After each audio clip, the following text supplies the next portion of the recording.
Professeur Didier Raoult, que constatez-vous dans l'évolution récente de l'épidémie de coronavirus à Marseille?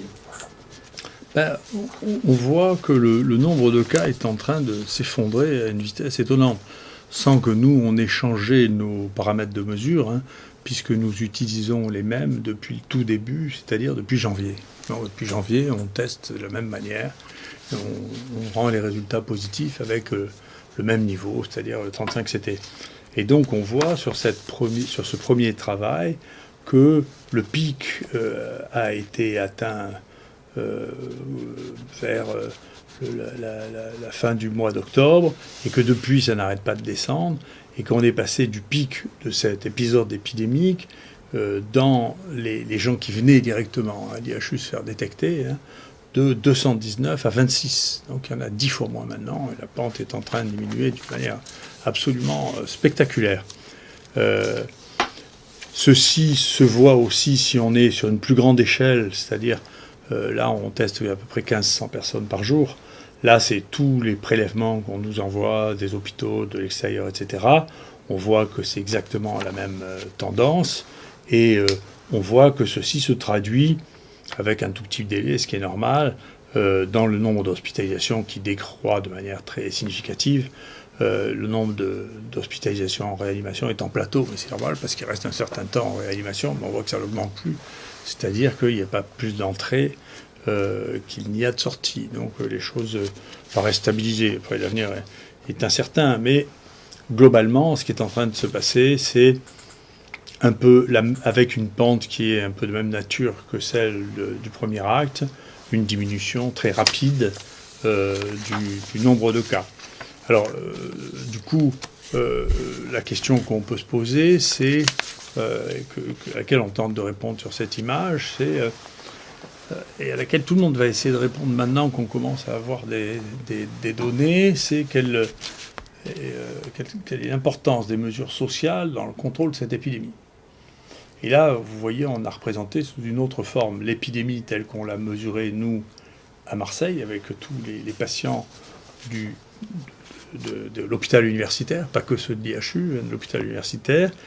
Et ce que l'on voit, c'est qu'en réalité, la fermeture des restaurants est arrivée au moment où la pente de la première scène du deuxième acte était en train de diminuer de manière spectaculaire, et qu'au contraire, elle a remonté avec la fermeture des restaurants. Donc on ne peut pas en conclure que les fermetures de restaurants ont aidé à contrôler la première partie, et le confinement, lui, en revanche, est arrivé aussi au début de la chute brutale du nombre de cas, et ceci avait été anticipé par les dosages que font les pompiers dans les égouts, qui mesurent avec un peu d'avance sur nous, je vous dire la réalité, les augmentations et les descentes. Ils avaient pu voir l'augmentation avant qu'on la voie nous, ils ont pu voir la descente avant qu'on la voie nous. Et donc on ne peut pas voir sur ces données d'effet des mesures sociales contraignantes sur l'évolution de l'épidémie, qui a donc d'autres raisons pour évoluer que celle-là.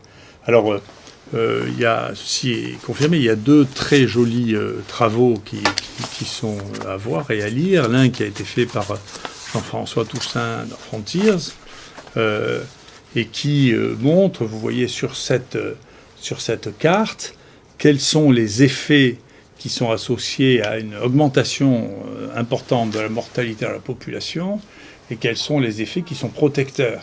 Alors, ce n'est pas une surprise pour nous depuis qu'on commence à y réfléchir. C'est dans les pays les plus riches que la mortalité a été la plus élevée, une partie, les pays dans lesquels les structures sanitaires étaient censées être les meilleures. Alors, bien sûr, il y a des cofacteurs, l'obésité, les problèmes d'une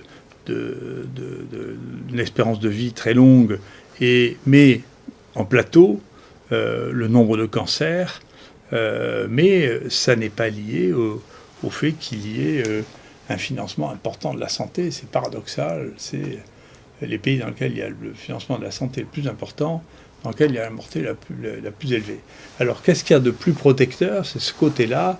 Eh bien, c'est les gens il y a eu moins de morts dans les gens qui connaissent les maladies infectieuses. Ça, c'est la première fois qu'on le dit, c'est-à-dire les gens qui ont encore un problème avec les maladies infectieuses savent gérer les maladies infectieuses, tandis que les pays les plus riches, pour qui ça a cessé d'être une priorité, ne savent pas le faire.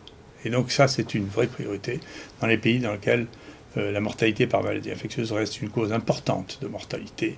Est-ce que les pays dans lesquels les maladies chroniques sont devenues les causes importantes de mortalité, manifestement, sont moins bien préparés à cet aspect-là. Et ce qu'on voit en haut, ça veut dire que c'est neutre, c'est-à-dire que ça n'est pas quelque chose qui influence, c'est les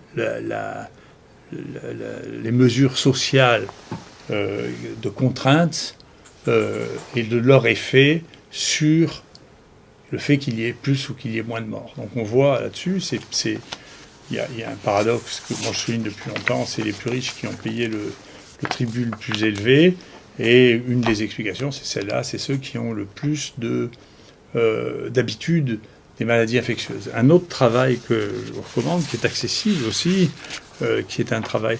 C'est 2 collègues parisiens qui ont fait ça, hein, je ne suis pas que des Marseillais, dont je parle. C'est un travail qui a été fait par Vincent Jarlier, dont je parle souvent, et qui montre ces corrélations, où il a corrélé qu'est-ce qui est fonctionnel, qu'est-ce qu'on peut relier au nombre de décès, et quand on regarde, eh bien, ça n'est ni les mesures de contrainte, ni l'urbanisation, ni même le pourcentage de la population supérieure à 65 ans, mais c'est la précocité de la mise en place des tests diagnostiques, pour lequel nous avons eu un retard très important, sur lequel je me suis exprimé à plusieurs reprises. Donc si ce n'est pas les mesures contraignantes qui ont fait ça, et si ce n'est pas la pauvreté, qu'est-ce que c'est ?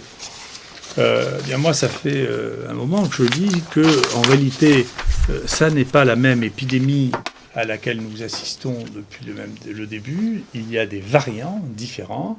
Et par exemple, ici, c'est le premier variant que l'on a eu, qui s'est répandu dans le monde un peu partout. On a quelques cas sporadiques, mais pas plus. Il y a celui qu'on a appelé Marseille 1, qui a donné une petite épidémie ici, en revenant par bateau du Maghreb. Et on va voir d'une manière très intéressante qu'il ne s'est pas implanté ici durablement, il a duré 1 mois, et il ne s'est pas implanté ailleurs en France. Donc c'est resté ici. Ça, c'est très intéressant, puisqu'on va voir maintenant, les autres ont commencé à faire des génomes aussi, et donc on ne retrouve pas ce génome de Marseille 1 ailleurs qu'à Marseille. Donc c'est très intéressant. Ensuite, il y a ce Marseille 2 qui s'est répandu, on va le voir aussi ailleurs, et puis ce Marseille 4, dont on a l'impression que c'est celui dont on voit actuellement l'épidémie se diminuer, qui a causé notre deuxième partie de cette courbe très atypique, hein, en dos de chameau. Donc c'est qu'il y avait un premier épisode avec le Marseille 1, une confusion avec ce Marseille 2, et puis ce Marseille 4 qui a pris le dessus et qui a déterminé le très grand nombre de cas. Les gens nous disaient, vous savez, quand on est les premiers à dire quelque chose, certains ont l'habitude de dire que c'est pas vrai. Enfin, comme les gens finissent par faire les mêmes choses que ce qu'on avait fait avant, ils trouvent la même chose que nous quand même. Donc c'est très intéressant. Là, vous voyez, c'est enfin tous les génomes que l'on a en France. Et au moment où nous on a commencé à parler de ça, il n'y avait pas encore de disponible de génome de la deuxième épidémie. Donc bien sûr, personne ne voyait les variants que nous voyons. Nous, on a vu les variants et on voit que c'est pareil. Nous, celui que nous avons eu qui est le plus commun, c'est le 4. Et vous voyez que dans le reste de la France aussi, c'est le 4. C'est aussi celui qu'on trouve le plus en Europe. Et vous voyez, c'est celui qui s'est le plus répandu, dont on a l'impression qu'il est actuellement en fin d'évolution. Le deuxième qu'on voit le plus, c'est le 5. Et vous voyez que le 1, qui était celui qui nous a donné cette épidémie de juillet, arrivé en bateau, est resté à Marseille. On ne le trouve pas ailleurs. Vous voyez. Donc, c'est des phénomènes qui sont liés à des micro-épidémies dues à des variants. Et là, vous voyez par exemple ce variant que nous, ici, on avait identifié rarement comme étant Marseille 9. Ici, à Marseille, il y a très peu sévi, mais manifestement, il y a des gens qui en ont beaucoup séquencé de celui-là. Et donc, il y a des endroits dans lesquels il a été plus fréquent que ce qu'il n'a été ici. Donc voilà l'évolution des choses. Je pense que comme on a maintenant plusieurs cas de patients qui ont fait une première infection avec ce premier variant du premier acte et qui ont fait une infection avec avec le Barséka du deuxième acte, je pense que les gens vont être lucides sur le fait qu'il existe des variants distincts et qu'on peut faire une infection avec un deuxième virus très proche qu'on appelle aussi le Covid-19. Je ne sais pas si c'est le fait que l'immunité acquise est insuffisante pour protéger même contre le même virus, ou si c'est que cette immunité acquise contre un variant ne marche pas pour un autre variant, et ce sera des questions qu'il faudra bien résoudre pour essayer de mettre un vaccin au point s'il y en a un qui se met en place un jour. Voilà.